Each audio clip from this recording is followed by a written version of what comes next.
बदललेल्या वातावरणामुळे मान्सूनच्या प्रवासाची गती कमी होण्यास सुरुवात झाली आहे। त्यामुळे मान्सूनचा प्रवास पूर्णपणे रखडलाय।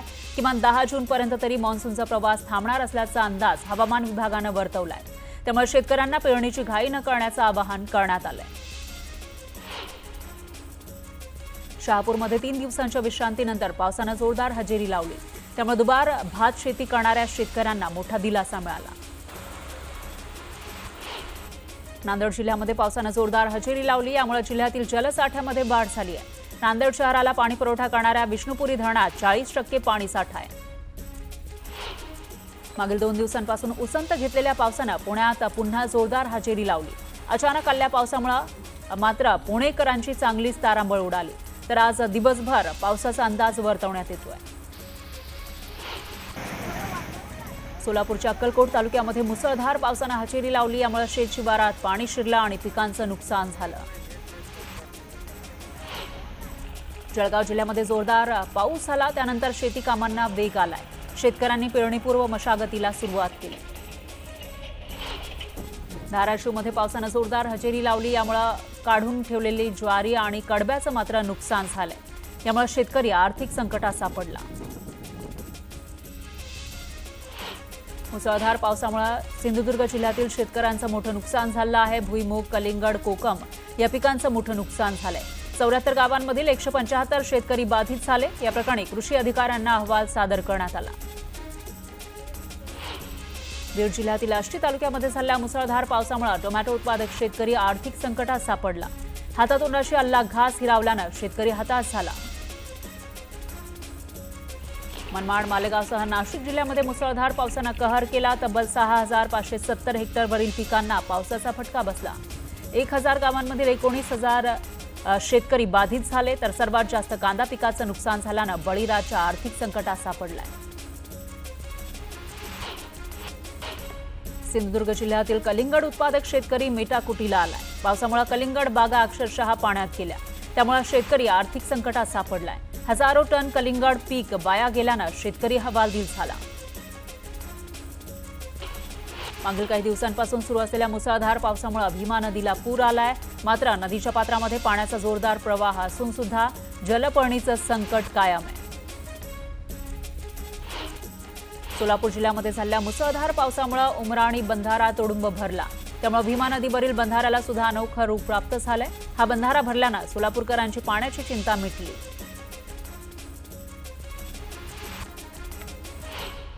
यानंतर एक ब्रेकिंग न्यूज आहे। युक्रेनकडून रशियाच्या 2 एअरबेसवर हल्ला झाल्याची माहिती समोर येते। रशिया युक्रेनमध्ये युद्ध सुरू आहे। मागील अनेक महिन्यांपासून ओलेना आणि बेलेया या एअरबेस उद्ध्वस्त केल्याची माहिती ही समोर येते। रशियाच्या 40 फायटर विमानांचं नुकसान झाल्याची माहिती आहे। युक्रेन जो एक छोटासा देश आहे त्याने रशियासारख्या बलाढ्य देशावर हल्ला केला आहे। एअरबेसवर हा हल्ला केला आहे। युक्रेनकडून रशियाच्या 2 एअरबेसवर मोठा ड्रोन हल्ला करण्यात आलाय। रशियाच्या ओलेना आणि बेलाया हे 2 एअरबेस युक्रेनने उद्ध्वस्त केले। युक्रेनच्या या हल्ल्यामध्ये रशियाच्या 40 फायटर विमानांचं नुकसान झाल्याची माहिती आहे। तर युक्रेनियन सैन्याने रशियावर केला आतापर्यंतचा हा सर्वात मोठा हल्ला आहे। युक्रेनने केलेल्या मोठ्या ड्रोन हल्ल्यानंतर ओलेना एअरबेसवर अनेक रशियन स्ट्रॅटेजिक बॉम्बर्सना आग लागली। युक्रेनचे ड्रोन रशियन हद्दीत दूरवर जाण्यामध्ये आणि TU-95 त्याचबरोबर TU-22 तसंच महागड्या आणि दुर्मिळ अशा A-50 विमानांना नुकसान पोहोचवण्यात यशस्वी झाल्याचा युक्रेनकडून दावा करण्यात आलाय।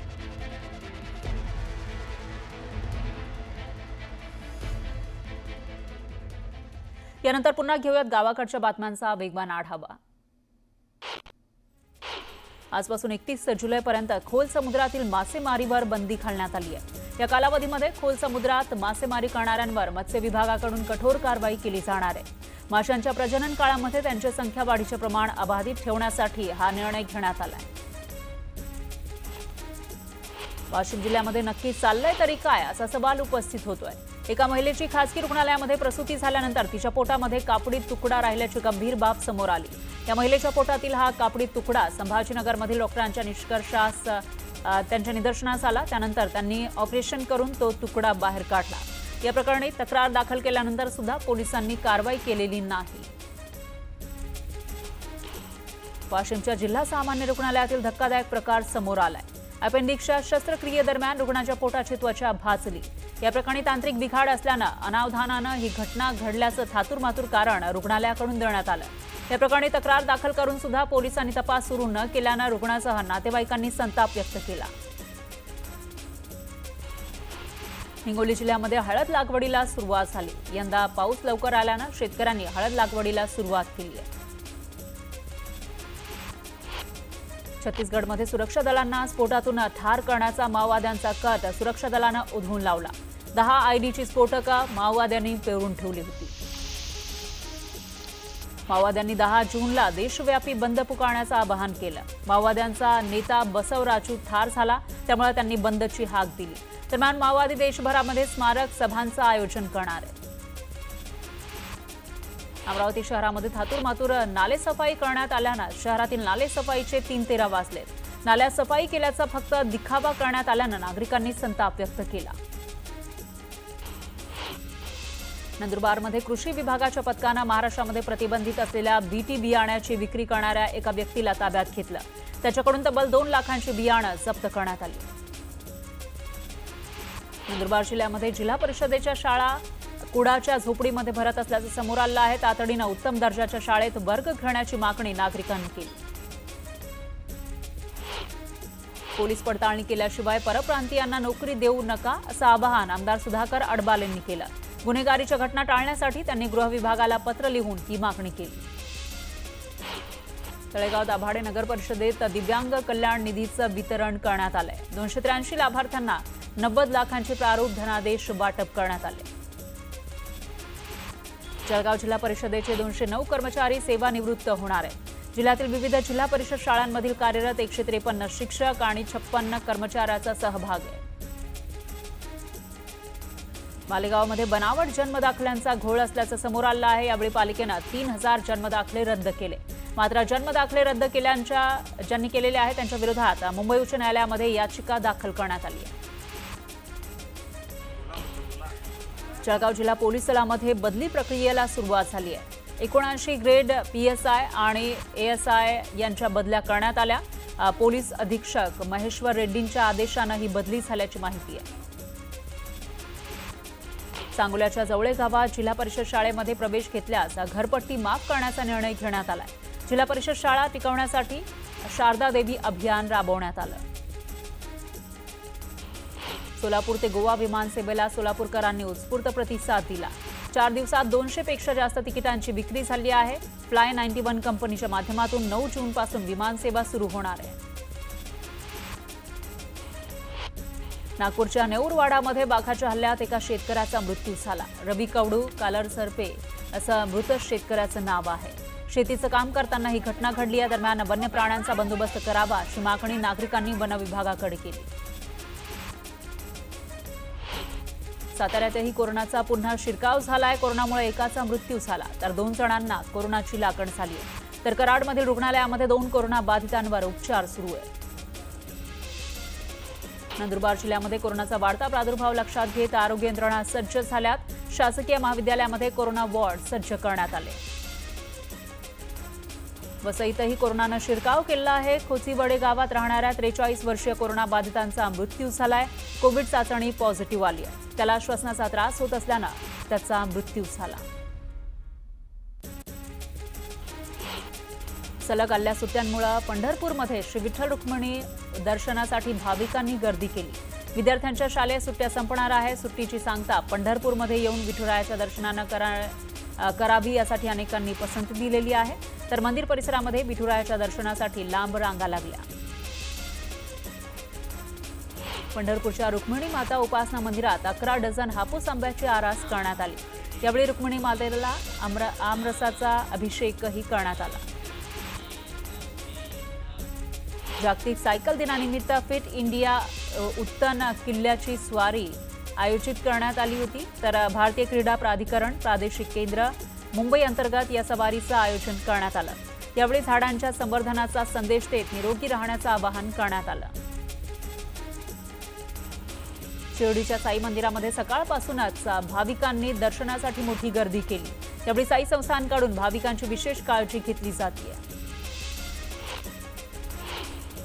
पुण्यात शरद पवारांनी बाबा आढाव यांची भेट घेतली। यावेळी शरद पवारांनी बाबा आढाव यांना वाढदिवसाच्या शुभेच्छा दिल्या। बाबा आढाव यांचा आज 95वा वाढदिवस आहे। राज्याचे उच्च आणि तंत्र शिक्षण मंत्री चंद्रकांत पाटील यांनी पुण्यामध्ये ज्ञानेश्वरी पारायण सोहळ्याला हजेरी लावली। यावेळी ज्ञानेश्वरीचं पठण करत चंद्रकांत पाटील भक्तिरसात तल्लीन झाले। सोलापूरच्या अक्कलकोट तालुक्यातील डोंबर जवळगेमध्ये महालक्ष्मी यात्रेला सुरुवात झाली आहे। यावेळी मोठ्या संख्येने महाराष्ट्रासह कर्नाटकातील भाविकांनी हजेरी लावली। छत्रपती संभाजीनगर जिल्ह्यातील पैठण तालुक्यातील मुरमा इथले शेतकरी रामेश्वर मापारी आणि संजय मापारी यांच्या बिटल जातीचा असलेला बोकडाला आता 1 लाखाची किंमत मिळाली आहे। या बोकडाचं वजन तब्बल 120 किलोपेक्षा जास्त भरलंय। जळगावमध्ये एसटीचा 77वा वर्धापन दिन उत्साहात साजरा करण्यात आला। त्यावेळी एसटीची सजावट करून केक कापून एसटी कर्मचाऱ्यांनी वर्धापन दिन साजरा केला।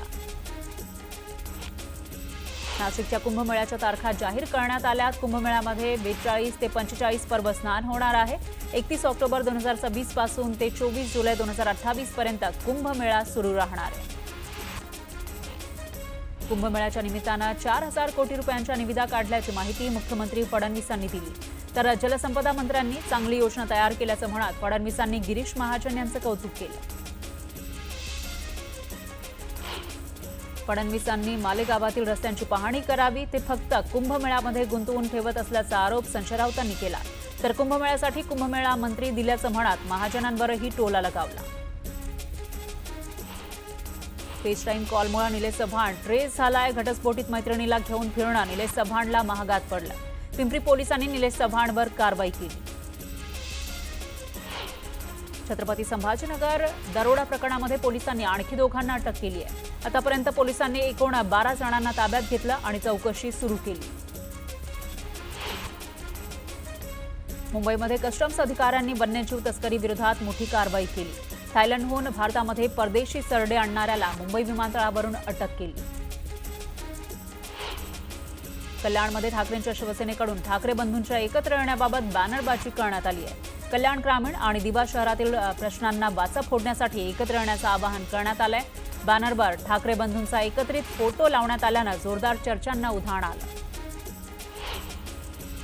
मुंबईच्या जुहू बीचवर एका तरुणाचा बुडून मृत्यू झाला। फोटो काढताना अचानक तोल केल्यानं ही घटना घडली। दरम्यान पर्यटकांनी समुद्रात खोलवर जाऊ नये असं आवाहन पोलिसांनी केलं। नागपुरातील मध्यवर्ती कारागृहात आता एकाच वेळी 2 गुन्हेगारांना फाशी देण्याची व्यवस्था केली जाणार आहे। दोघांना एकत्र फाशी देण्यासाठी आता फाशी यार्ड तयार केला जातोय। याचं काम पुढील 2 दिवसात होण्याची शक्यता आहे। पुणे शहरामध्ये राष्ट्रवादी काँग्रेसच्या शहराध्यक्षपदाची निवड करण्यात आली आहे। पुणे शहर पूर्वच्या शहराध्यक्षपदी सुनील टिंगरे तर पुणे शहर पश्चिमच्या शहराध्यक्षपदी सुभाष जगताप यांची वर्णी लागली। या दोन्ही नावांवर अजित पवारांनी शिक्कामोर्तब केला। भोकरमधील प्रहारचे तालुकाध्यक्ष शेखर कुंटे आणि ओबीसी नेते नामदेव आईलवाड यांच्यामधील ऑडिओ क्लिप समोर आली आहे। आमच्या उमेदवाराला माघार घेण्यासाठी लक्ष्मण हाके यांचा दबाव होता असं शेखर कुंटे म्हणाले। आर्थिक तडजोड करून अर्ज मागे घेतला गेला असंही ते म्हणाले।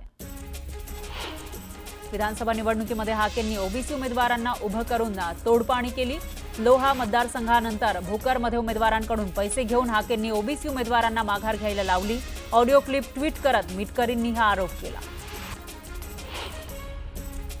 ज्यावेळेस लाडकी बहीण ही योजना आली त्यावेळेस आम्हाला जास्त वेळ मिळाला नाही। लगेच निवडणुका आल्या त्यामुळे तपासणी करण्यासाठी वेळ मिळाला नाही। आम्ही आवाहन केलं होतं ज्यांना गरज आहे त्यांनीच याचा लाभ घ्यावा। मात्र आता दिलेले पैसे तर परत घेता येणार नाही, पण यावर नक्की मार्ग काढू असं उपमुख्यमंत्री अजित पवार म्हणाले।